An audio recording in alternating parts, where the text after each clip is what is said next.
So one of the requirements of the Capital Markets Authority in the process of doing an IPO is that you have to get a no objection letter from the primary regulator of the issuer being the company that's coming to IPO or to do an IPO. And so the only interaction was with Kenya Pipeline Company requesting EPRA for a no objection to proceed with this process. Yeah.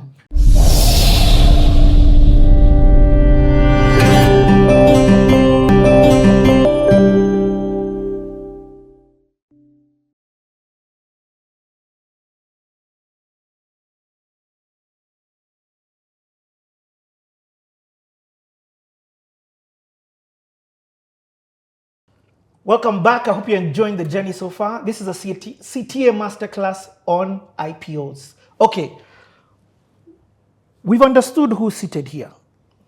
We've understood what an IPO is. And thank you, even in the process, you brought in this whole thing called Nairobi Securities Exchange. And now we even understand the destination of where this IPO is going to. My question then now comes to, who is this guy? And in the back, we've got beautiful pipelines. So who is Kenya Pipeline Company? Okay. Or is it corporation? Yeah. So it's now going to be, or is already, Kenya Pipeline Company PLC, because it has had to change its name and its status from being a private company to a public company. So PLC stands for what? Public Limited Company. So anytime somebody says PLC, it is Public Limited Company. Yes. You have to, it's the first requirement for listing. You have to be a public company. That's why Safaricom is now called Safaricom PLC. Right. So they're in the business of transporting and storing oil or fuel. Fuel. Let me call it fuel. So that's what they do. They are not an energy business per se. They don't produce energy. They facilitate. They are a logistics company in the energy space. So they provide transportation of fuel from Mombasa once it has been imported to various destinations such as Eldoret and so on. Yeah? So there's a whole pipeline network in Kenya that's about 1,342 kilometers that it transports oil through. That about was a bit precise. It was very precise. Okay. I used about in case I'm not right to the... By 2 centimeters.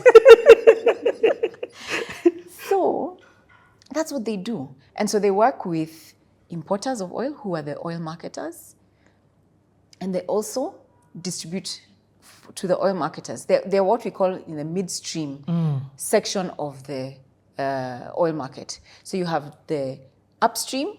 Those are the guys who now mine and explore and, you know. Then you have midstream, which is where they sit. And then we have downstream, who are the oil marketers. Now your Total, Rubis, Shell, those guys. Yeah. So it plays in that middle segment of just transporting and storing on their behalf. This is brilliant. These guys, you know, when you hear that do they sit under the Ministry of Energy? So prior to this process that we are now undergoing, they are regulated by EPRA. And EPRA is? Energy and Petroleum Regulatory Authority. Okay. Yes. So they are under the Ministry of Energy, yes. But EPRA is their regulator. And EPRA then now regulates how they operate, regulates even the tariffs, and how much then, you know, is the cost of transporting this oil. Okay. I want to layman this because, you know, when we hear Kenya Pipeline and government, and energy, how our minds may put what they do is very different from how you're explaining it. They are logistics. They are more efficient than many trucks transporting this. They're more efficient than the SGR transporting this. But in real talk, their competitor would be SGR. Well, I suppose you know what I mean? Because they're in the logistics and transportation business. Basically, how do I move this oil from Mombasa to wherever it is? Where I don't know if it's, I don't know. Say Eldoret. Or Kisumu. And you also said they're in storage. So once they move it, they store it before the person who's downstream comes and picks it, the Totals and the rest. I'm asking. It's correct. Oh. Yeah. So Okay. Do they do anything else? That's a great question. So the answer Because I mean, that sounds like they're in transportation business. That's it. I'm waiting for Ayani had at given the you moment, 20 that's minutes like to explain. 98% of their business. So how they have been operating and making profits over the or losses, I'm not sure, I'll come to that question, is what Kenya Pipeline does is transportation of oil. And storage, yes. However, they are going into LPG, which is the gas, and fiber optics, meaning they will lay fiber optic cables to then supply, what are they called? USBs? Yes, the data, Those cables, yes. They are also currently doing, this is not coming, but they are doing crude oil handling. So for those who don't know, we produce oil as a country. Turkana? In Turkana. So when that Turkana oil is produced, it needs to be exported to be refined. We don't have a refinery in Kenya. So it is then transported to Mombasa, and then there's a crude oil handling process, which then now they do as through KPRL, and then that's then exported. KPRL is another company that is 100% owned by Kenya Pipeline. And KPRL are in the handling of this crude oil. Yes. So, this is, to demystify this, this has been a one-way system for a long time. It was from Mombasa out. It was not previously from out to Mombasa. Are you understanding what I'm saying? It was once it is imported, getting the imported oil to the different destinations within Kenya. And is it just within Kenya or also? So the pipeline is within Kenya. Okay. But our pipeline is not only used by Kenyans. Actually, Kenya only forms 48% of the market. We export 52% of the oil that goes through, or the fuel that goes through the pipeline to Uganda, Rwanda, South Sudan, and Eastern DRC. Wow. Yeah. So these landlocked countries, that's what a lot of them are. Exactly. These landlocked countries don't have a port and therefore don't have access to this oil, and they're currently not value adding onto what they're producing. Right. It's like what we're doing in Turkana. And it comes back to the question that I was saying. Currently, it's been a one-way system, or at least for many years, it was a one-way system where we get the oil coming in from, is it Saudi Arabia or wherever, it comes in, and then it now goes. But what I've heard you say is that there's a different thing that KPC also do. And I want you to repeat that one again. Where it is from Turkana, it's now sending it out. Crude oil handling. Yeah. Okay. Anything else that you think is worth us understanding when it comes to KPC and what they do? I think one of the things that I've found as we've had conversations with potential investors is just a lack of understanding of how profitable and the potential that then this company has. So for example, in 2025 June, their revenues were 38.5 billion. Their profit before tax was 12 billion shillings. And their margins are healthy. So I think then there's just a lot, because it's government owned, you assume it's poorly run, you assume they're not professional and things like that. I mean, it's been really interesting just sort of getting to understand even the safety. ESG is seriously taken. You go to the environmental, social, and governance practices. You go to their different locations, their depots. You go to Mombasa, you go to all the different depots that they have. You realize how they take safety seriously. Every employee knows exactly what needs to do, whether there's drills that need to be done, whether there's safety things that need to be done, hats that need to be on. Like, they're very professional in how they run. The only thing that is a challenge for KPC, in my personal view, is the fact that it's government owned. Because that comes with a lot of red tape, or what we call bureaucracy. So to get approvals through the budgeting process, there's this Public Procurement Act and all these different acts that govern how finances are spent and budgeted for and all of that. That whole process, by the time they come up with a strategy and an idea to execute on something, it's a whole year before even any funds have been released. It's like, okay, we never mind, we are fine. And so things don't move. So I don't even know if I can share this, but if I get into trouble, it's fine. So they began discussions on LPG, that's liquefied petroleum gas, and how they can then get involved in that ecosystem in 2017. But it's been, the process of getting approvals and things, it just takes long. Yeah, because it's government. If you're a private institution, it's just board approval, funds provided. If you're raising capital, done. In a year, 2 years, 3 years, you built your infrastructure and you're good to go. But for a government institution, it's not like that. So we're in 2025. You see? Now is when they're saying, okay, we are about to begin. We are now getting ready. And so these are some of the things that will be very interesting a few years from now. Once they are privatized, that's going to move a lot faster. Fiber optic cables, the LPG, the crude oil handling, those are the areas that will expand.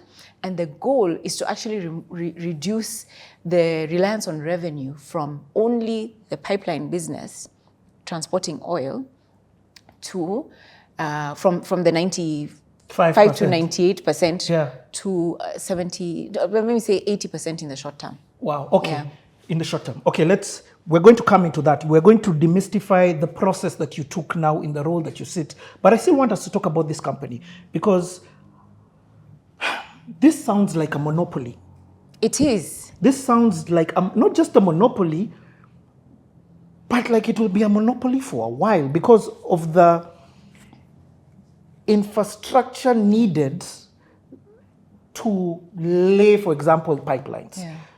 And I ask this because of comparisons that I have seen different people make when it comes to comparing this company with this company. And we'll talk about the valuations. But I want us to understand, this sounds like it's going to be a monopoly for a while in terms of at least transportation of oil. Yes, it is a regional monopoly. So first of all, we are transporting oil that is already refined and ready for use. Whether that's jet fuel, whether we're talking about diesel, whether we're talking about super or kerosene, right? It's ready for use. I know there's a lot of people who said, oh, but now Uganda is producing oil, blah, blah, blah. There's this pipeline that has been built. It's going to, I forget the name, but it's going to, through Tanzania and all of that. That's all great, but what is happening is that they're moving oil from Uganda out through Dar es Salaam for refining. They will still need the refined oil to go to Uganda to meet its needs. And that's where Kenya Pipeline comes in. They will still need Kenya Pipeline. The region still needs Kenya Pipeline, including Rwanda and South Sudan. So in terms of competition, I know I'm calling it a monopoly, but honestly, then who would come in comparison when it comes to competition? So I'm trying to see the longevity of this company. Yeah, the longevity. So, okay, so let's say, and they are saying it has been said that a refinery is going to be built in Uganda. So the financing of that will need to happen. I guess they have to decide the viability of that project, but I have heard it said that 2030 is when a refinery should be completed. I don't know, this is what I've heard said, in 2030 in Uganda. Now, once that refinery is built, then they can refine their own oil. And they'll be able to, I think currently they're producing more than enough crude oil for their own consumption. So in the distant future, that would be the competition that may come.